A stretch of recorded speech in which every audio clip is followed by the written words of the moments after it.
made up the name The Real Deal, Holyfield? I came up with the real deal after I got the raw deal in the Olympics.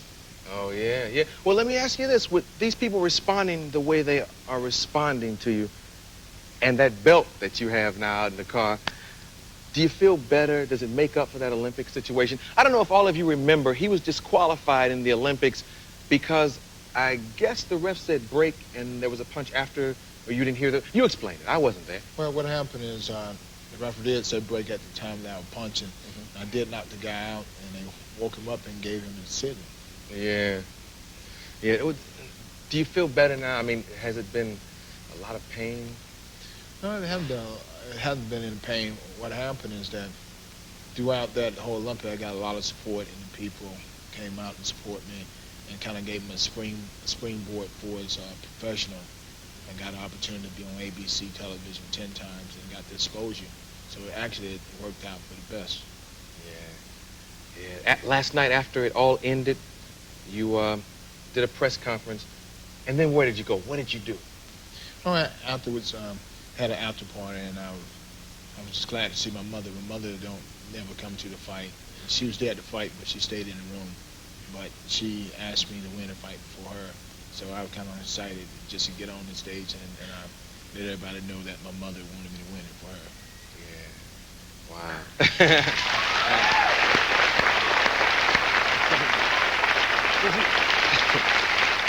Did you sleep well? I don't think I would have been able to sleep. Actually, I ain't slept in 48 hours. I don't sleep the night before the fight, and I haven't had any sleep since the fight. Wow. Coming down the aisle, every boxer plays something. Larry Holmes used to play Ain't No Stopping Us Now. Last night you played MC Hammer's Pray. Who chooses that music? I chose it. I feel that I have to feel inspiration from the music, and you going into something as big as this, that I need prayer, and prayer is the only thing that could help me in that fight. A lot of people say, well, I'm behind you, but they're not in the ring. Only the Lord can be there with you. Yeah. So that's why we pray. This is why I won.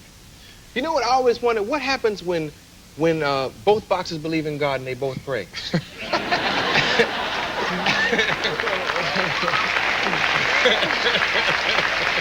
Well, actually, everybody knows that, the Lord given, and everybody have a time to shine. And I feel that whoever time to shine is the one that's going to win. Yeah. Okay. I got to ask you this, and I know you can't answer a question about what another man is thinking, but when Buster was laying down there, and I know you've been knocked down when you were like 17. You've been on the canvas, never been knocked out, but you've been down. What was that when he was doing this? And, there was a moment, and it looked like he said, I'm going to get up, and then he said, oh, no, I'm paid, and he laid back down. I was like, what?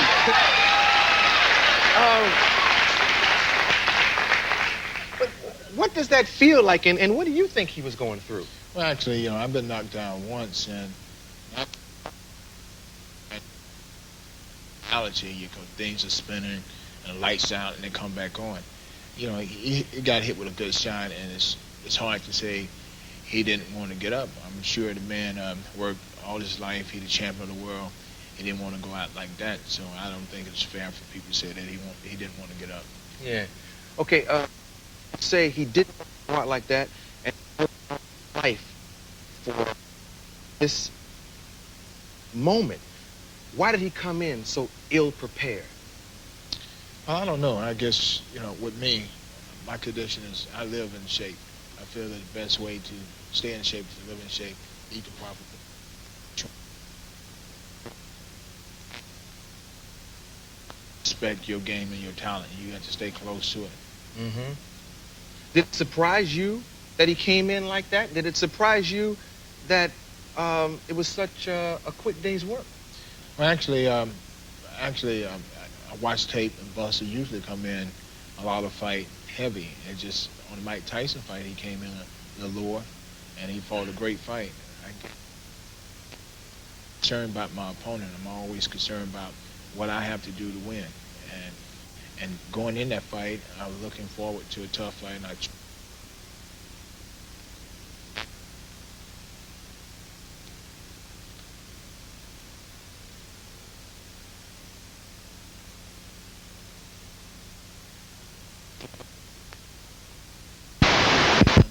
inspiration. Yeah. I've heard different numbers as to how much Buster, but he took home a lot of money. And I wonder sometimes if having a guaranteed, let's say $24 million, takes away the incentive to do a good job. And does it bother you that he took more than double what you took away and you're the winner? No, it didn't bother me because Buster's a champion. Buster beat Mike Tyson, and they don't want to think anyone can beat Mike Tyson. So he deserved the money that he got, and I feel that now that I'm the champion, I feel that I deserve twice as much as my opponent.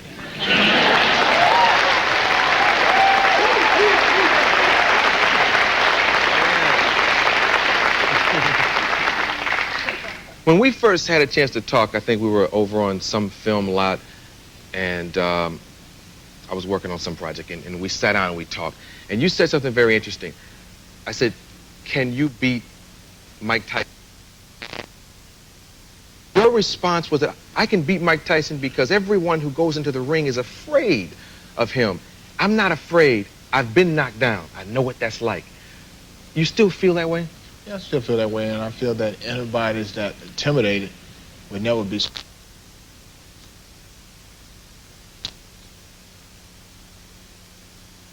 Situation is, and the fact that Buster beat Mike Tyson is the fact that Buster wasn't intimidated by the Mike Tyson power. Buster went out and did what Buster could do at that time, and he ended up with the victory. Mm-hmm. And I don't take anything from Mike Tyson, but a lot of people that fought Mike Tyson intimidated. A lot of people stay for. Yeah. Are you? I mean, it does. I just saying it's like, you're gonna hit me, it's gonna hurt. Isn't there a little bit of that inside you? Well, not at all. If anytime you're trying to keep from getting hurt, you're gonna get hurt, and you have to take that attitude that you prepared yourself to the best of your capability, and you go in to give your all. And with me, when a guy hit me, I make sure I got to hit him twice. And I'm like, I got to hit him a lot harder than he hit me to make it even. Yeah. Lou said that last night, if I'm not mistaken, he said you were a good listener. And I was watching you on the stool there, and you were sitting, and they were rubbing you with ice and pouring stuff in your mouth, and they were rubbing your back and the neck, and all these people were talking. They was like, and don't let him put his weight on you, and don't get into a brawl with him. You gotta box him scientific. I mean, what are you saying? Get out of my face, y'all don't box. I wish y'all get out of my face. You know, I mean, I'm sure you're a wonderful student, but what do you hear of all that bedlam? Actually, you do hear them because these are things that they said to you throughout the whole training camp. Mm-hmm. Good corner people, as they prompt you through the whole training camp.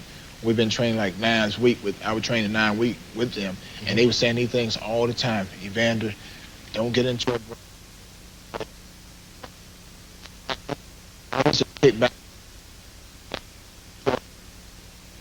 said one time, George said, look, Evander, look.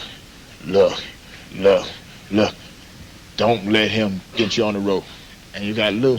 Don't let him get on the rope. Don't let him get on the rope. Lou is just the opposite of George, but they work together, and it comes out perfect because Lou is the type of person that he gives you energy. He's a very energetic person, but he's older. And George is laid back like Philadelphia. Mm-hmm. Look, it kind of give you the relaxing stage of what you need. Yeah. In your training also, you did something that surprised me. A lot of people say if you lift weights, you get heavy, you get slow, but you were involved with a former, I think, 5-time Mr. Olympia, Lee Haney? Yes. What made you do that? Well, actually, other than the fact that you wanted to have the belt and the body, and of course, you know what that equals. Evander.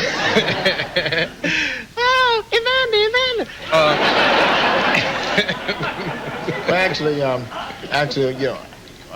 I feel that, you know, being a student to the game, the way to be the best is to have the edge on people. And I realized that when I was moving to the heavyweight division that the guys was a lot bigger and that I was going to be lacking the strength.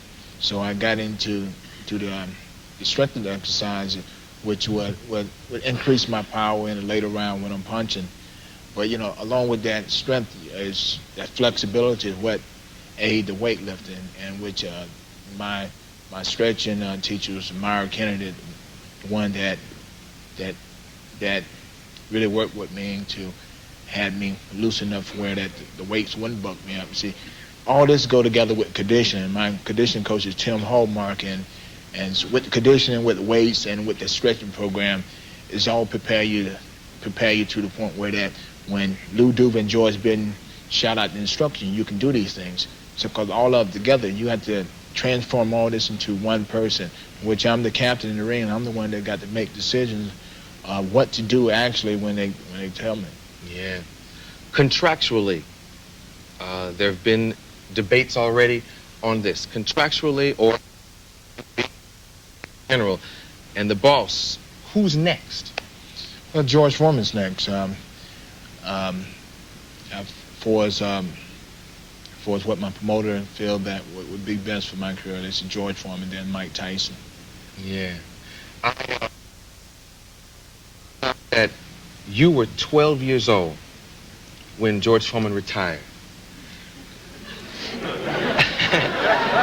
Now he's back.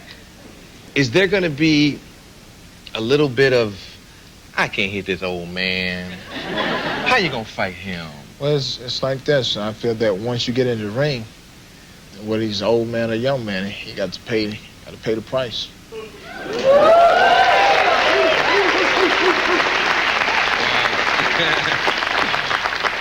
For those of you who didn't see the fight and you're wondering what this is all about, there's a delayed Showtime telecast of the fight November 3rd and November 6th. The next fight will be against Foreman and then probably Tyson. And you're a gentleman, and we wish you the best of luck. Thanks for stopping by. Evander, the real deal.